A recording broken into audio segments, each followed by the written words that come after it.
दौड़े दौड़े गंगा जी के किनारे आ गए कि महाराज परीक्षित को श्राप लगा है, उनके उद्धार के लिए कुछ करना चाहिए। सूत जी कहते हैं महाराज कौन कौन से लोग आए? अत्रि वशिष्ठस्य चौनः प्रदानरिष्टने मृधुरांगिराजस् पराशरदानिसुतोतरान उतत्त इंद्र प्रमदेन्नवाहो। अत्रि ऋषि पधारे, वशिष्ठ जी पधारे, चौन आदि महात्मा पधारे। देखते देखते गंगा जी के किनारे महात्माओं का समुदाय इकट्ठा हो गया। महाराज परीक्षित ने उठ करके सबका स्वागत किया, प्रणाम किया और कहा कि आज मैं धन्य हो गया। ब्राह्मण बालक ने हमको श्राप नहीं आशीर्वाद मानो दिया है। आज उस ब्राह्मण बालक ने हमको श्राप नहीं दिया होता तो आप लोगों का दर्शन हमको नहीं प्राप्त हुआ। मैं धन्य हूँ। सबका स्वागत करके आसन दिया, सब लोग बैठ गए। तो महाराज परीक्षित ने प्रश्न किया कि महाराज म्रियमाणस्य किं कर्तव्यम्। कहा कि महाराज मरण धर्मा प्राणी को क्या करना चाहिए। अब सब लोग आपस में विचार कर रहे हैं कि महाराज परीक्षित के प्रश्नों का उत्तर क्या दिया जाए। उसी समय एक दिव्य विभूति का आगमन हुआ। तत्रा भवत भगवान व्यासपुत्र यदृच्छयागामद्यमानोऽनपेक्षः अलक्ष्यलिङ्गो निजलावतश्च वृतस्य बालेरवधोत्तवेशः। सूत जी कहते महाराज किसका आगमन हुआ? तत्रा भवत भगवान व्यासपुत्रो, मानो साक्षात भगवान नारायण ही व्यासपुत्र सुखदेव के रूप में प्रकट हो गए। बोले सुखदेव भगवान की हो। और सुखदेव जी का स्वरूप कैसा है? अलक्ष्य लिंगो, अवधूत वेशधारी हैं, शरीर पर कोई वस्त्र नहीं है, केवल कौपीन धारण किए हुए और यज्ञोपवीत भी इनके शरीर पर नहीं है, क्योंकि जन्म लेते ही इन्होंने संन्यास को ले लिया। नार और बुराड़ के साथ इन्होंने जंगल के मार्ग को पकड़ लिया। इनका यज्ञोपवीत संस्कार कभी नहीं हुआ। अलक्ष्य लिंगो कहा जिनके अंदर कोई भगवान की माया का लेस मात्र भी प्रभाव नहीं है, और इनकी जटाएं इतनी लंबी हैं कि मानो पृथ्वी पर घसीटती हुई चलती हैं, और रूप वेशधारी है, पागलों की तरह इनका वेशभूषा है। और जिस मार्ग से जाते हैं बच्चे इनको पागल बाबा कह करके जो है इनके पीछे पीछे धूल उड़ाते हैं। कोई पत्थर भी मारता है लेकिन इनको कोई फर्क नहीं है। कभी कभी बच्चों के साथ बैठ के खेलने लगते हैं। ऐसे अवधूतधारी भगवान सुखदेव जी हैं। जैसे सुखदेव जी का आगमन हुआ, बड़े बड़े संत महात्मा उठ करके खड़े हो गए और सबने इनका स्वागत किया। महाराज परीक्षित ने जब यह देखा कि इतने बड़े बड़े संत महात्मा उठ करके इस विभूति का स्वागत कर रहे हैं कि कोई साधारण नहीं हो सकते। महाराज परीक्षित उठ करके सुखदेव जी का स्वागत करते हैं और आसन दिया, पाद अर्घ आचमनी दे करके उनका स्वागत किया। महाराज परीक्षित ने प्रश्न किया। जैसे सुखदेव जी आसन पर बैठे तुरंत इन्होंने प्रश्न किया कि महाराज म्रियमाणस्य किम कर्तव्यम्, मरण धर्मा प्राणी को क्या करना चाहिए। सुखदेव जी ने कहा महाराज कम से कम बैठने तो दो, अभी आए हुए देर नहीं हुई कि आपने प्रश्नों की झड़ी लगाना प्रारंभ कर दिया। महाराज परीक्षित ने कहा कि गुरुदेव मैं जानता हूं कि आप एक मुहूर्त से ज्यादा कहीं रुकने वाले नहीं हैं, आप चलते रहते हैं, तो मुझे भय है कि कहीं आप यहां से प्रस्थान नहीं कर जाएं। तो मैंने इसलिए प्रश्न कर दिया कि अब आप मेरे प्रश्नों का उत्तर दिए बिना नहीं जाएंगे। सुखदेव जी ने कहा ठीक है, आपका प्रश्न तो बड़ा उत्तर है राजन, बड़ा उत्तम है। आपने अपने लिए प्रश्न नहीं किया है, संसार के लिए प्रश्न किया है। अगर आपने प्रश्न किया होता कि हे गुरुदेव, मुझे श्राप लगा है और आज के 7वें दिन मेरी मृत्यु हो जाएगी, यह प्रश्न आपके लिए होता। आपने तो प्रश्न किया कि मरण धर्मा प्राणी को क्या करना चाहिए। तो हे राजन, पहले तो आप सुन लीजिए कि आप अकेले नहीं मरने वाले हैं। इस संसार में जितने लोग आए हैं सभी लोग मृत्यु को प्राप्त होंगे। इस संसार में कोई अकेले आप थोड़ी मरेंगे। यहाँ जो आया है सबको जाना है और 7 दिन में आपकी मृत्यु होगी। 7वें दिन तो संसार में जितने लोग आए हैं सबको 7वें दिन में जाना भी है। किसी के लिए कोई अलग से दिन नहीं बना है। बात भी सत्य है कि 7 ही दिन बने हैं, रविवार से लेकर के शनिवार तक। इन 7 दिनों में सबको जाना है, लेकिन कब किसको जाना है यही पता नहीं। ये भगवान की माया है। अगला क्षण क्या हमारा होगा ये पता नहीं। यही भगवान की माया है। कहा राजन, तुम सावधान हो जाओ और अपने मन से मृत्यु के भय को निकाल दो। और तुम्हें तो ब्राह्मण बालक ने अभय दिया है। 7 दिन का समय तुम्हारे पास है महाराज। 7वें दिन आपको मृत्यु होगी और उसके बीच में काल आपको छू नहीं सकता है। और इधर तो पता नहीं अगले क्षण ही मृत्यु हो जाए, क्या भरोसा है। लेकिन आप 7 दिन के लिए स्वतंत्र हैं, इसलिए सावधान हो जाइए। और मैं आपको इतनी बढ़िया कथा सुनाऊंगा, दिव्य कथा सुनाऊंगा कि आपको मुक्ति प्राप्त हो जाएगी। महाराज परीक्षित ने कहा, प्रभु समय बहुत कम है, 7 ही दिन का समय हमारे पास है। कहा, रे राजन, 7 दिन तो पर्याप्त है। मैं एक मुहूर्त में आपको आत्मज्ञान प्राप्त करा दूंगा, मुक्ति को प्राप्त करा दूंगा।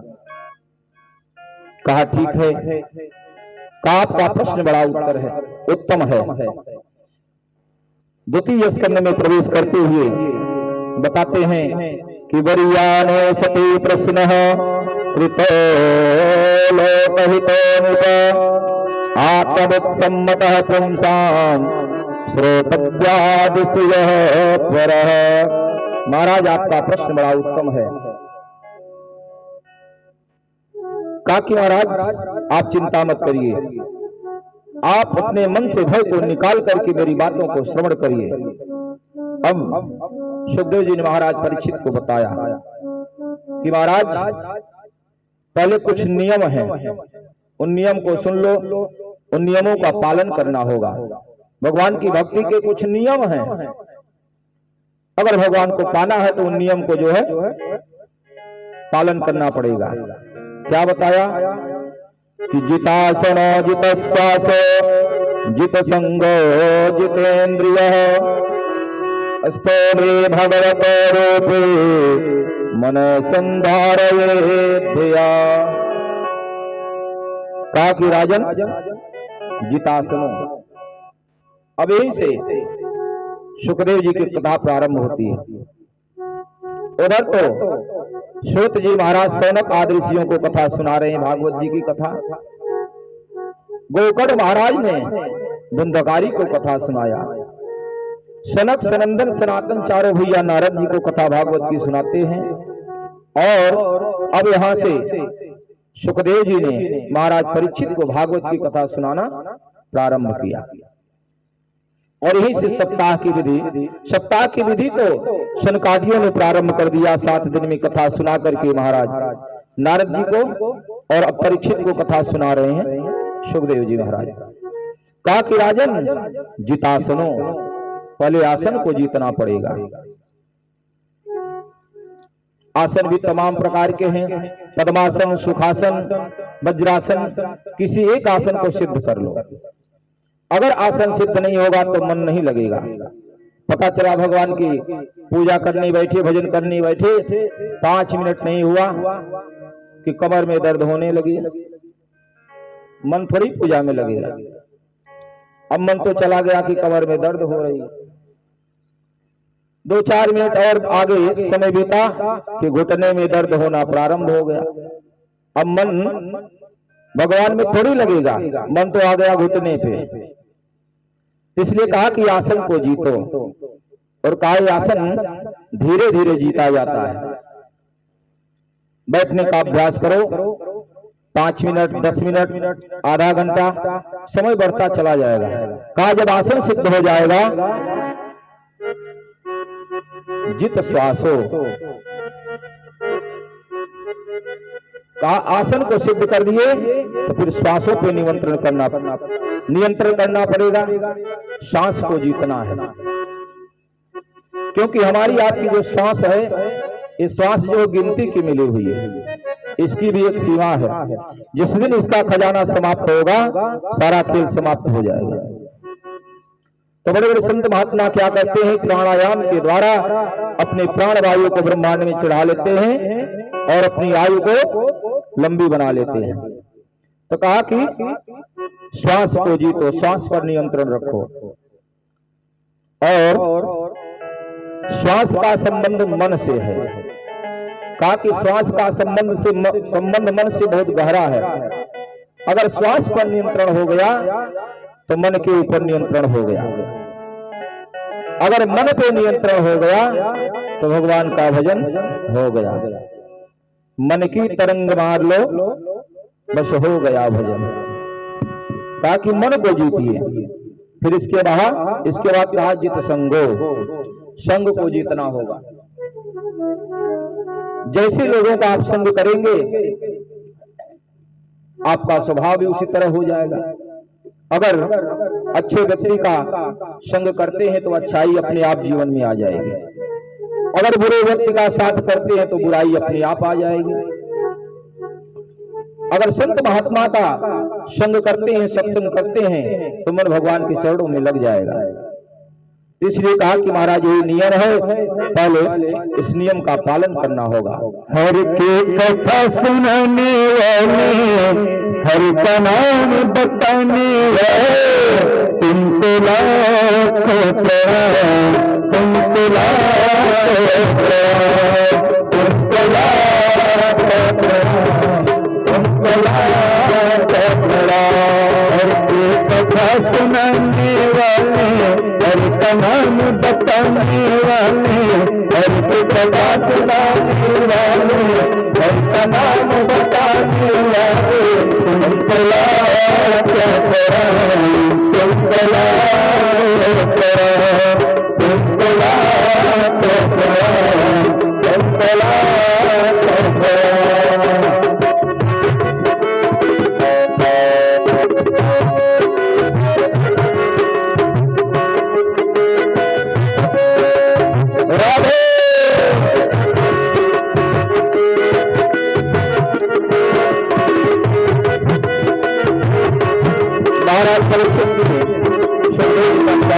महाराज आपको बारंबार प्रणाम है। हम बोले रहते बन में और खोदे निज तन में, हम बोले रहते बन में और खोदे निज तन में, हम बोले रहते बन में और खोदे निज तन में, हम बोले रहते बन में और खोदे निज तन में। राह दिखाने वाले, राह दिखाने वाले, तुमको लाखों प्रणाम, तुमको लाखों प्रणाम, तुमको लाखों प्रणाम, तुमको लाखों प्रणाम। हर को कथा सुनाने वाले, हर का नाम बताने वाले, तुमको लाखों प्रणाम, तुमको लाखों प्रणाम, तुमको लाखों प्रणाम, तुमको लाखों प्रणाम।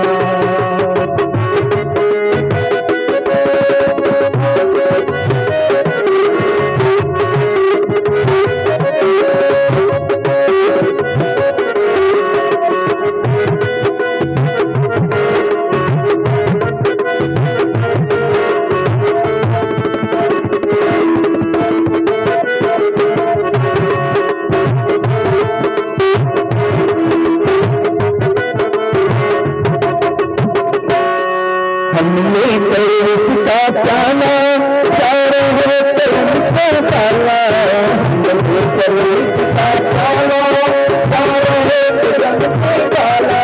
हम मिलकर रिश्ता पालो, सारे जग में डाला। हम मिलकर रिश्ता पालो, सारे जग में डाला। अमृत पान कराने, अमृतान कराने वाले उनको लातो प्रणाम, उनको लातो प्रणाम, उनको लातो प्रणाम, उनको लातो प्रणाम। कथा सुनाने वाले, हर कहान बताने वाले उनको लातो प्रणाम, उनको लातो प्रणाम।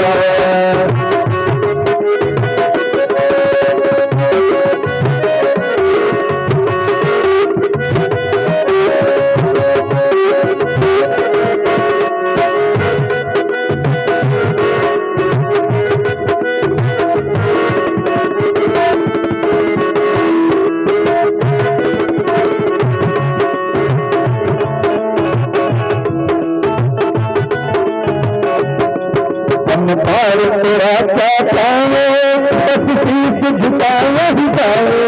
हम भारत राजा पावे, बस शीश झुकाए ही जाए। हम भारत राजा पावे, बस शीश झुकाए ही जाए। हम भारत राजा पावे, बस शीश झुकाए ही जाए। प्रेम मिटाने वाले, प्रेम मिटाने वाले तुमको लातो प्रणाम, तुमको लातो प्रणाम, तुमको लातो प्रणाम, तुमको लातो प्रणाम। हर कथा सुनाने वाले, हर कहानी बताने वाले तुमको लातो प्रणाम, तुमको लातो प्रणाम, तुमको लातो प्रणाम, तुमको लातो प्रणाम।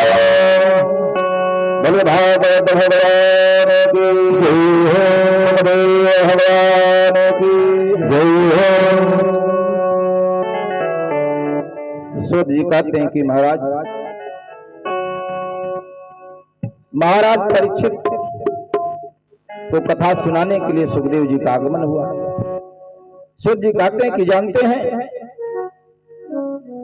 जब परीक्षित के ऊपर मां के गर्भ में कष्ट आया तो भगवान उत्तरा के गर्भ में प्रवेश करके इनकी रक्षा किया, प्रविष्ट हो करके इनकी रक्षा किया इन्होंने।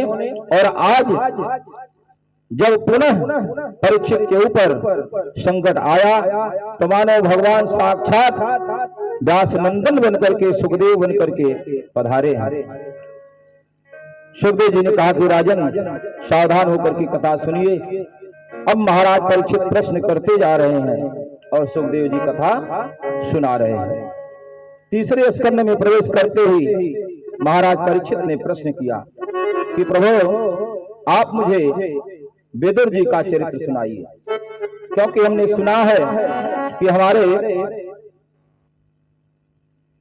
प्रपितामह विदुर जी का चरित्र बड़ा ही उज्जवल था, इस कथा को हमको सुनाइए। तब सुखदेव जी ने कहा कि राजन, महाराज कहा कि विदुर जी का चरित्र जो है बड़ा ही उत्तम है। कहा कि ऐसे तो विदुर जी का अवतार धर्म का अवतार है। कहा उस समय द्वापर के समय में धर्मराज का अवतार दो रूपों में हुआ है। एक विदुर के रूप में इनका अवतार हुआ और दूसरा युधिष्ठिर के रूप में। दोनों धर्म के अवतार हैं। का इस युग में धर्म का दो अवतार हुआ, दोनों साक्षात धर्म के अवतार हैं। मांडव ऋषि के श्राप के कारण धर्मराज को विदुर के रूप में अवतार लेना पड़ा, जन्म लेना पड़ा। कहा कि राजन, सबसे बड़ी विचित्र बात यह है कि धर्म तो दोनों पक्ष में था। इधर पांडव पक्ष में धर्म जो है युधिष्ठिर के रूप में है और इधर कौरव पक्ष में धर्म जो है विदुर के रूप में उपस्थित है। लेकिन विडंबना यह है कि एक पक्ष धर्म को मानता है, दूसरा पक्ष धर्म का खंडन करता है।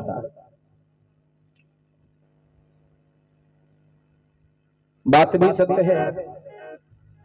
महाराज युधिष्ठिर जो भी कहते हैं उनके चारों भाई उनकी बातों का अनुसरण करते हैं, उनके बताए हुए मार्ग पर चल पड़ते हैं, कोई किंतु परंतु नहीं है। और उस पक्ष में विदुर जी जो भी सलाह देना चाहते हैं, कौरव पक्ष उसका खंडन करते हैं, उनके बताए मार्ग पर कोई चलता नहीं। इसी कारण पांडवों को विजय प्राप्त हुई और कौरवों को पराजय प्राप्त हुई।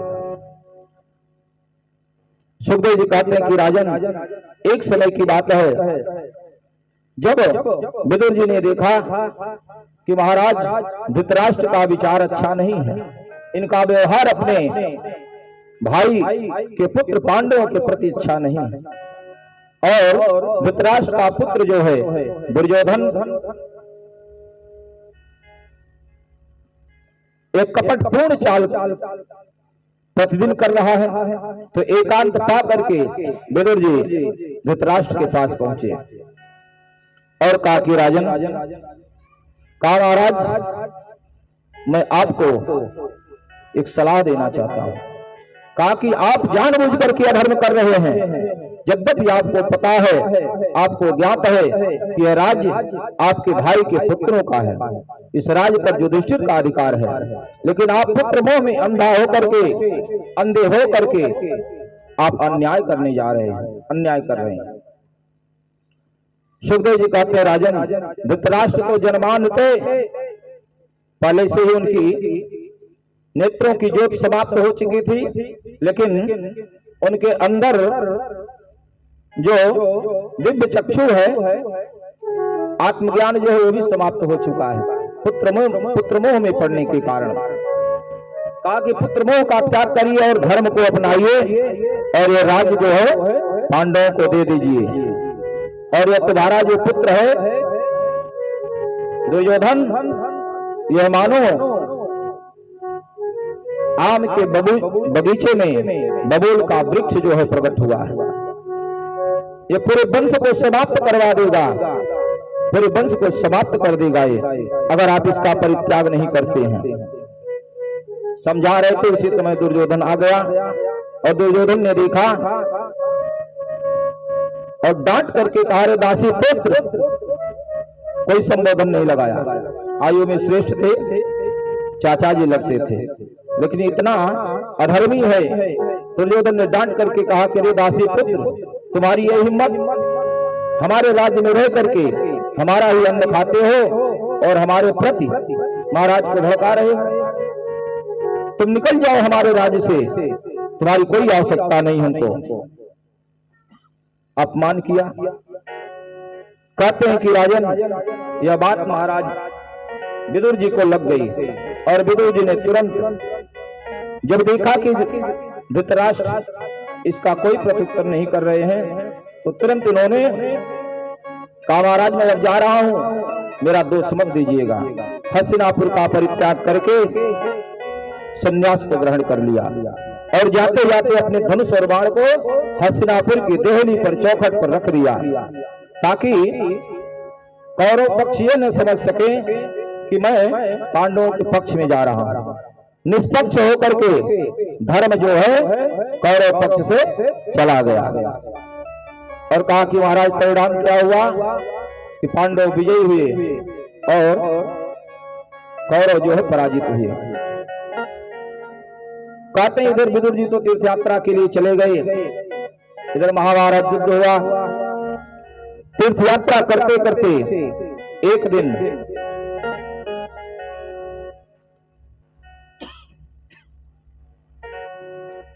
हरिद्वार में विदुर जी का उद्धव जी से समागम हुआ। उद्धव जी मिलते हैं।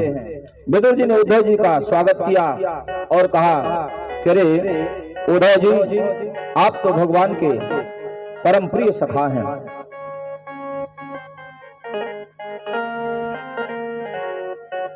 आपने आप भगवान के परम प्रिय सखा हैं और हमारे भगवान का समाचार बताओ, द्वारिकाधीश का समाचार बताइए और उस महासंग्राम का क्या हुआ। मैं तो युद्ध प्रारंभ होने से पहले ही हस्तिनापुर का परित्याग करके चला आया, उस महाभारत युद्ध का क्या हुआ। तो बुद्धदेव ने कहा कि महाराज महाभारत युद्ध हुआ, पांडव विजयी हुए और कौरव का समूल सर्वनाश हो गया। और हमारे प्रभु द्वारिकाधीश अपने लीला का संवरण करके अपने गोलोक धाम को प्रस्थान कर गए। जब विदुर जी ने यह सुना तो विदुर जी के नेत्रों से अश्रुपात होने लगा। उद्धव जी के भी कंठ जो है रुद्ध हो गए। किसी तरह अपने आप को संभाले और कहा कि महाराज जाते जाते भगवान ने एक मुझे महत्वपूर्ण कार्य जो है सौंपा था। भगवान जाते जाते हमसे कह गए कि हे उद्धव जी अगर कहीं विदुर जी से आपकी मुलाकात हो जाए तो उनको एक मेरा संदेश बता देना, क्योंकि इस अवतार में मैंने किसी का कोई कर्ज छोड़ा नहीं। जिसने हमको जो दिया उसके अनुसार मैंने उसके बदले में उसको दे दिया, लेकिन केवल अगर कर्जा रह गया है मेरे ऊपर तो विदुर जी का है। मैं विदुर जी के कर्जे को नहीं उतार पाया। कहा कि जब मैं हस्तिनापुर में पधारा तो विदुर जी ने हमारा बड़ा स्वागत किया था। विदुरानी जी ने मुझे और दिव्य प्रसाद ग्रहण करवाया। जो साग हमको खिलाया उसका स्वाद मैं इस अवतार में भूल नहीं पाऊंगा। वह स्वाद तो हमको माता यशोदा के माखन और मिश्री में भी नहीं प्राप्त हुआ, इसलिए उनके बदले में मैं उनको कुछ दे नहीं पाया। अगर उनसे मुलाकात हो जाए, आपका समागम हो जाए तो हमारा संदेश बता देना और उनको समझा बुझा करके तुरंत मैत्रेय जी के पास भेज देना और उनको बताना कि जा करके मैत्रेय जी से दिव्य ज्ञान जो है ग्रहण करेंगे। बोले भागवत भगवान की जय हो। सुखदेव जी कहते हैं कि राजन अब विदुर जी उद्धव जी से विदा लेकर के चल पड़े। उद्धव जी से पूछा कि मैत्रेय जी से भेंट कहाँ होगी हमारी। तो उद्धव जी ने कहा कि महाराज बद्री धाम में जाइए, बद्री विशाल में मैत्रेय जी से आपकी मुलाकात जरूर होगी, वहीं भेंट होगी आपकी। अब सीधे विदुर जी सीधे जो है बद्री विशाल को प्रस्थान किए, बद्री धाम को। बताते हैं कि जाते ही मैत्रेय जी से उनकी मुलाकात हुई, स्वागत सत्कार हुआ और इसके बाद तुरंत विदुर जी ने मैत्रेय जी से प्रश्न किया। मैत्रेय जी ने कहा, आओ विदुर जी, मेरे ऊपर एक बोझ पड़ा था। भगवान का आदेश था कि जैसे विदुर जी से आपका समागम हो मेरा यह संदेश, मेरा ज्ञान जो है उनको दे देना। मैं भी अब चलना चाहता हूँ, इस धराधाम से जाना चाहता हूँ। यह कार्य पूर्ण करके मैं भी यहाँ से प्रस्थान करने वाला हूँ। तो विदुर जी ने तुरंत प्रश्न किया मैत्रेय जी से। अब यहीं से विदुर और मैत्रेय जी का समागम जो है प्रारंभ होता है। यहीं से विदुर और मैत्रेय जी की कथा प्रारंभ होती है। अब यही भगवान की कथा जो है विदुर जी को मैत्रेय जी सुनाते हैं। विदुर जी ने प्रश्न किया कि महाराज सुखाय करुणार करो तुलो न कल सुखंदान विकार नंदा बिंदे तभोयस्तदैव दुःखम यदप्रयुक्तम भगवान वरेण्यः। विदुर जी ने प्रश्न किया कि महाराज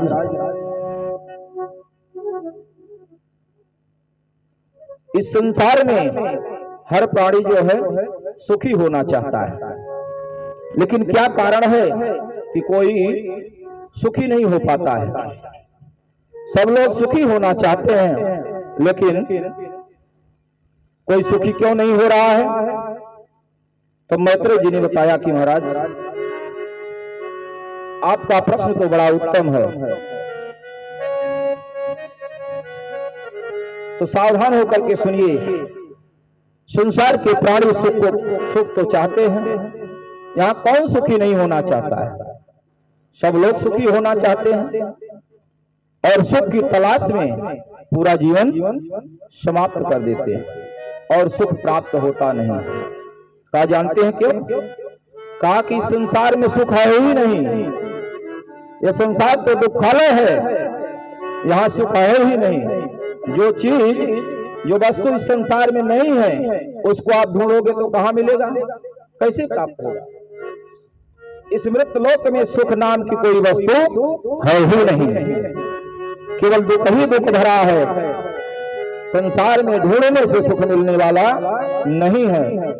अगर सुख चाहिए तो भगवान के चरणों में सुख है, संसार में ढूंढने से सुख मिलने वाला